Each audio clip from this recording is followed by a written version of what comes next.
Hi and welcome to Jewellery Rescue. My name's Kat Cook and I'm a girl on a mission to rescue and recycle the world's unwanted jewellery. In today's tutorial we're going to be making a simple elastic stretch bracelet made from beads from bracelets and necklaces that you no longer want. You won't need very much to get started. Obviously you're going to need some beads. You'll need something to put them in, like just a simple bowl would do, or a food tray. That's what I've used here and just cleaned it out. You're going to need some scissors, a long ruler or a tape measure, and of course you're going to need some beading elastic or stretchy cord. I'll drop a link down in the description if you need to get some of that in. So the first thing to check before you cut up your necklaces and bracelets, first of all, if you're a kid, please ask permission before you cut anything up. I don't want any complaints from grown-ups that you've cut something special. Second of all, you want to check what the beads are threaded onto. So if they're a stretchy cord or if they're on like a wax cord like this, that's absolutely fine to use your scissors. If they are strung onto wire, so maybe something like my bracelet here with a clasp, please don't use your scissors, you'll blunt them. You'll need wire cutters for those. So not strictly necessary for this project, but if you've got something that you do want to cut up and it's on wire, you'll need something like these wire cutters, and I'll drop a link in the description for those as well. So I think that's it. Let's jump straight in with the tutorial. Okay, so the first thing we're going to do is take our elastic or stretch cord and we're going to wrap it around the wrist, and where the two ends meet, this is a little bit fiddly, there we go, we're going to hold the elastic where it meets and then let go of the other end. Okay, so that's the size of our wrist. Now, it doesn't have to be exact because we're going to make it a bit longer to allow for the knots anyway. So holding that same spot over to 10 centimetres on the ruler, and then we want to hold at the 0 end, and that's the length of the cord we're going to be using, and chop there. There we go. Okay, so step 2, we're going to tie a knot as close to the end as possible, and this doesn't have to be neat because we're going to chop it off afterwards. So I'm just going to do a couple of overhand or single knots in that end and pull tightly to secure the knot. Now, pro tip here, if you start with a bead with a small hole, you don't need to tie as many knots. You might only need to do one.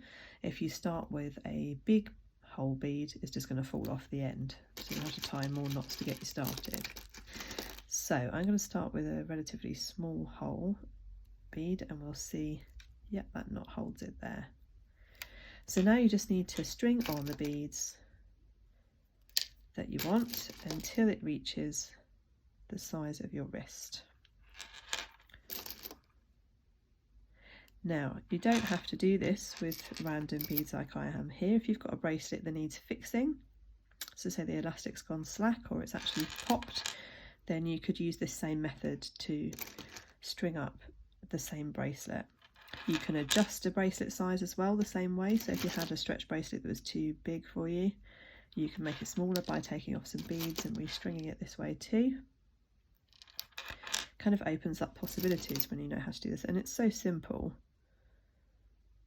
So you can recycle and upcycle jewellery from your own jewellery boxes or things that you found in the charity shops or car boot sales, or that people have passed on to you, and make yourself something that's custom sized and your custom style too. It's really simple, really good fun, really low cost too, because all we've had to buy here was the elastic, and you can make it any size you want to.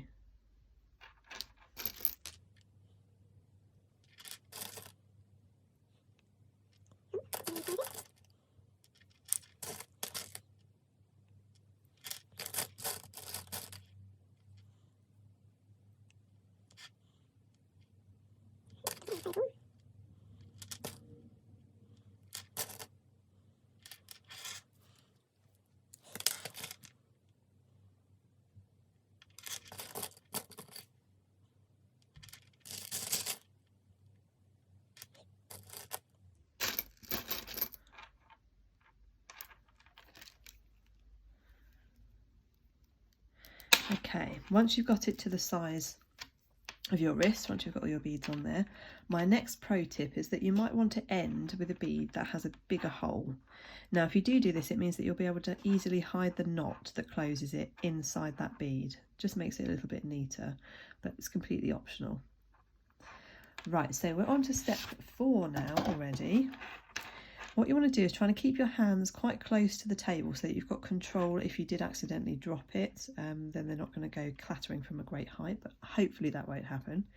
You want to really carefully just move the beads towards the middle of the elastic. This is just so that you've got enough elastic either side for knotting. Okay, ignore this knot because, as I said before, that's coming off anyway. Now we want to do about 4 knots, so my next pro tip is that I like to do 2 single knots, just overhand knots, and then 2 double knots. That makes it nice and secure for me. So we're going to go over the top to start that knot, pull quite tightly so that the beads will come together, and then finish that off as our first single knot.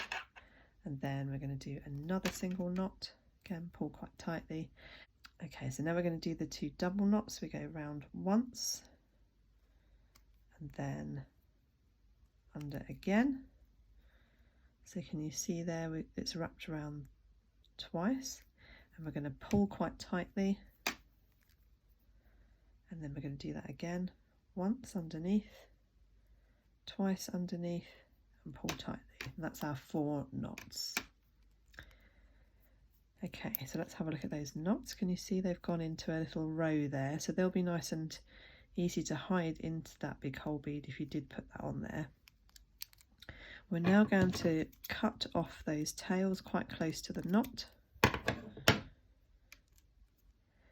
And then the optional step 5, if you did put on the big hole bead, is to just gently shuffle along the beads so that that large hole bead goes over the knots. Can you see it's completely disappeared now? And there's your finished bracelet. It looks really professional. It should be nice and secure with those knots. Let's just check if it fits, and it does. It's perfect. So now you can make your own stretch bracelets from home, or you can repair your old ones from home using any beads you like. There's another one I did earlier. You could even use gemstones. You could use letter beads if you've got some. So there we go. I'd love to see what you make, so do tag me over on Instagram and Facebook with your makes. Please do hit the like button if you've enjoyed the tutorial, and of course don't forget to subscribe so that you can see future videos. I'll see you then.